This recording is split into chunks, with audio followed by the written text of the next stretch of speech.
I genuinely believe we have a duty to shift the way we think about what we are giving young people inside the classroom.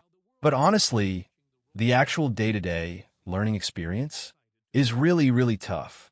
He is smooth, he is wealthy, and he walks straight into one of the most watched families on the planet.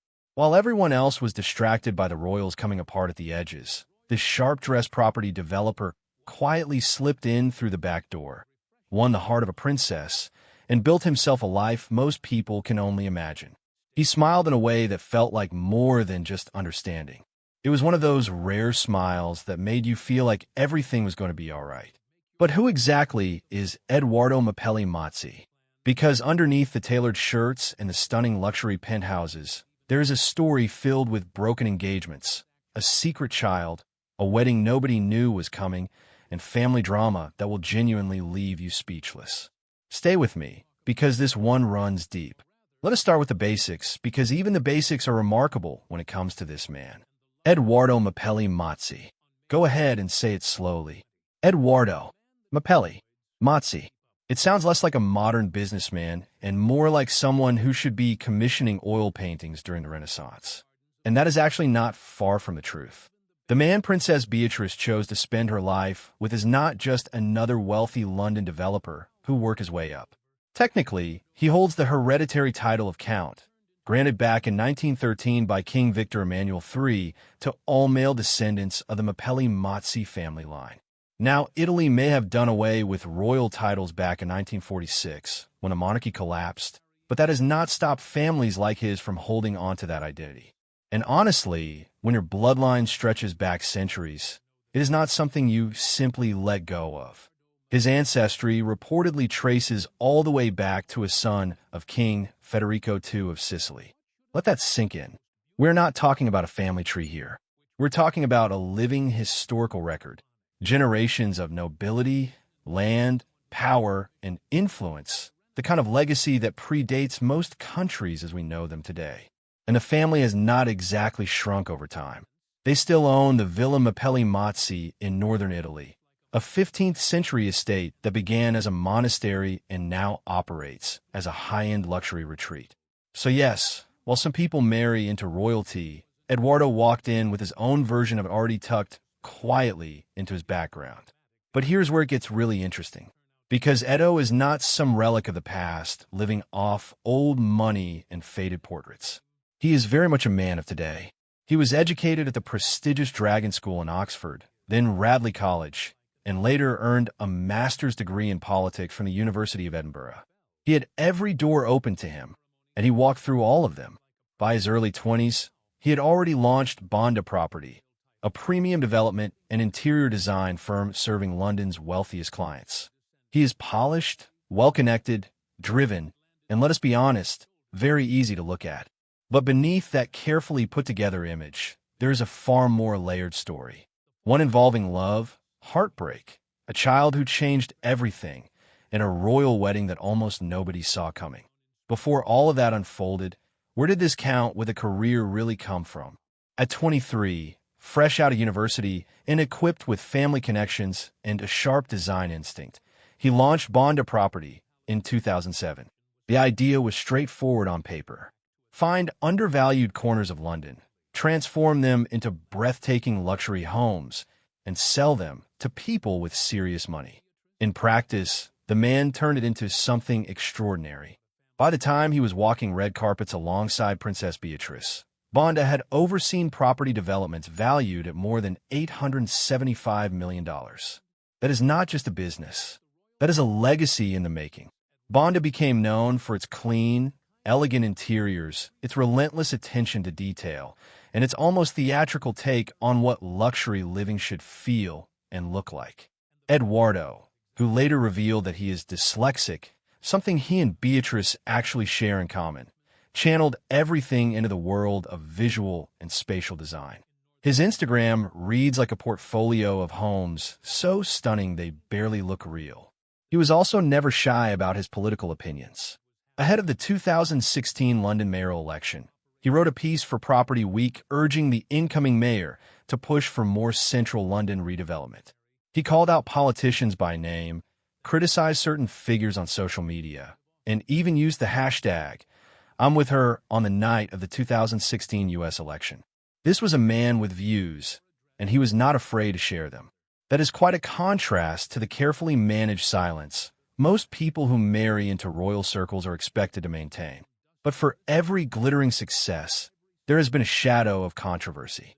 Property experts and writers at Forbes pushed back on Banda's claim that they were developing homes in undervalued parts of London, when one of their latest projects turned out to be located in Notting Hill, one of the most expensive and desirable postcodes in the entire country.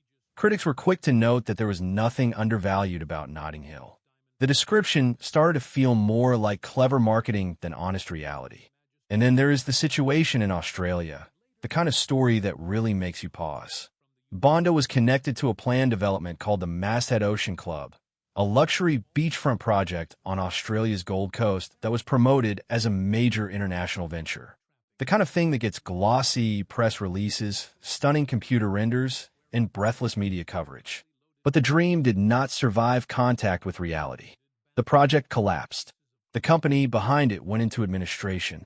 And just like that, one of Banda's most ambitious moves overseas became a warning to others. Reports about this setback surfaced just as Edoardo had flown to Palm Beach, Florida for a design conference, which, depending on how you look at it, was either perfectly timed or spectacularly badly timed. Still, Banda keeps moving. Edoardo keeps building, and he keeps showing up to conferences in pastel blazers, talking about architecture with the confidence of a man who has never let a setback slow him down for long. But the business is only half the story, because long before Banda was making headlines, Edoardo Mapelli Mozzi had a very different life mapped out, one that involved a very different woman. And that story? Nobody saw it coming. Before Princess Beatrice, there was Dara Huang. And Dara Huang is not a woman you forget easily. She is an American architect, Harvard-educated, internationally successful, and by any measure, remarkable. For several years, she and Edoardo looked like the perfect modern couple. They became engaged around 2014. They were building a future together. And in 2016, they had a son. His name is Christopher Wolfie Mapelli Mozzi, though quite literally everyone calls him Wolfie. And if you have seen the photos, you already know that Wolfie is perhaps the most adorable child to have ever been connected to a royal family. But by 2018, the engagement was over. The details of what went wrong have never been made public. Neither Dara nor Edoardo has chosen to turn their split into tabloid material, which honestly makes them more dignified than a large portion of the royal family.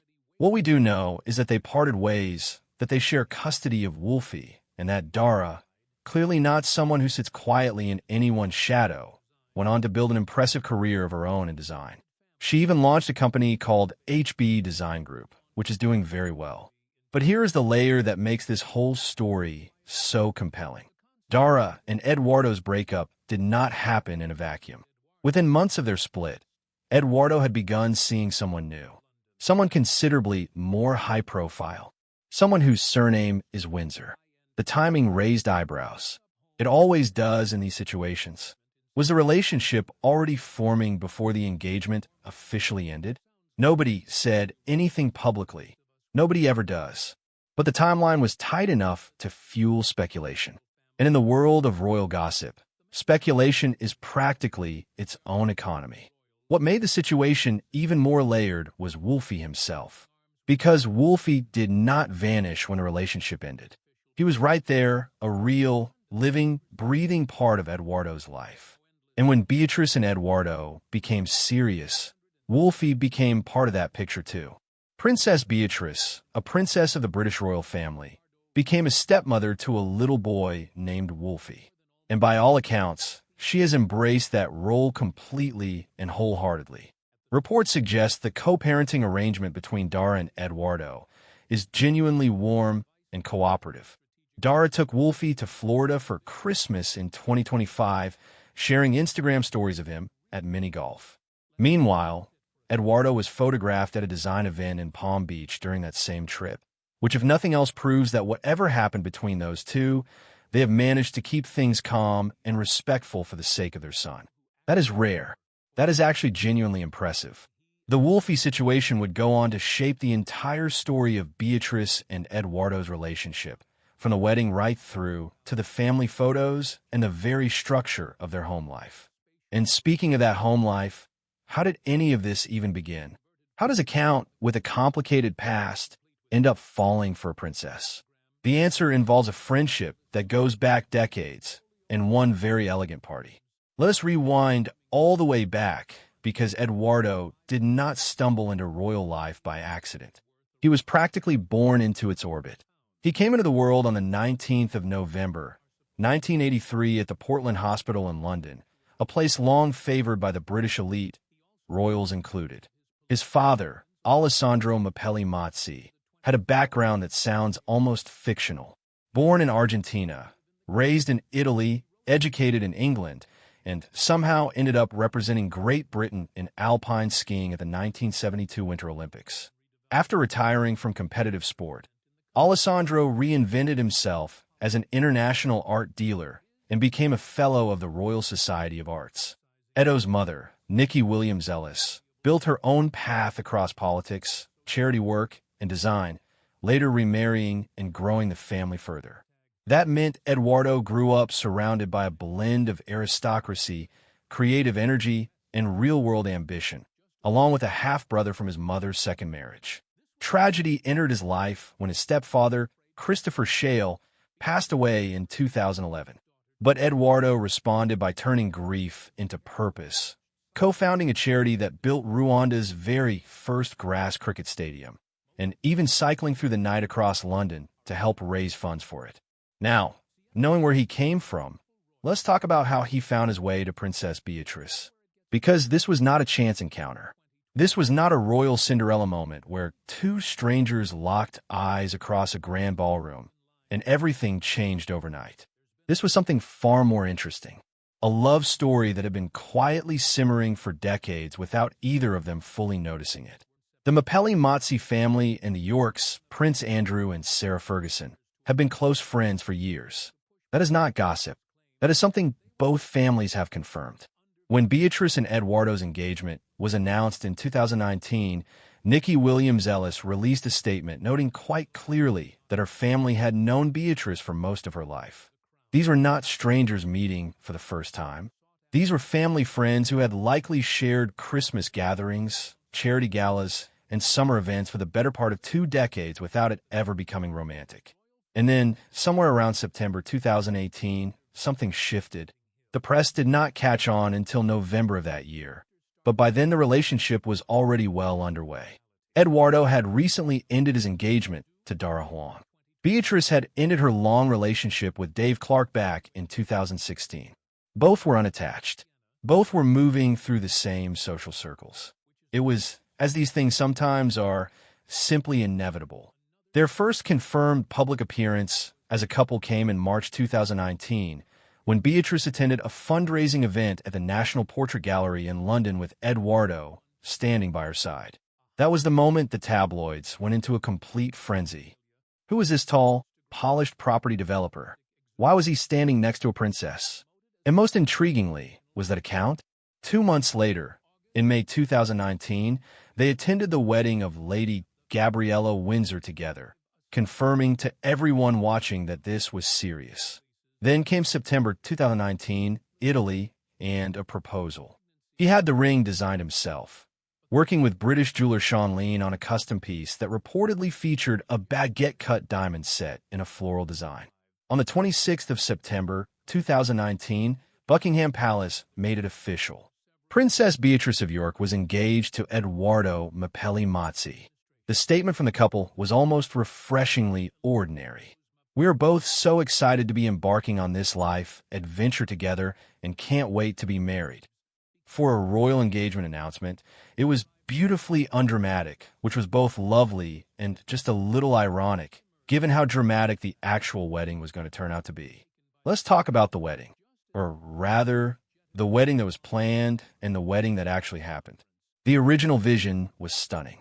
The Chapel Royal at St. James's Palace on the 29th of May, 2020. A proper royal ceremony, a reception in the gardens of Buckingham Palace, the kind of event that would have been photographed endlessly and turned into magazine covers and commemorative keepsakes, and all the usual spectacle that comes with marrying into the British monarchy. And then everything unraveled. First came Prince Andrew. In November 2019, just 2 months after Beatrice's engagement was announced, her father sat down with the BBC for an interview that can only be described as a disaster. His attempt to address his relationship with convicted sex trafficker Jeffrey Epstein went so badly that he was forced to step back from royal duties almost immediately. The fallout was swift and enormous, and it landed directly on him.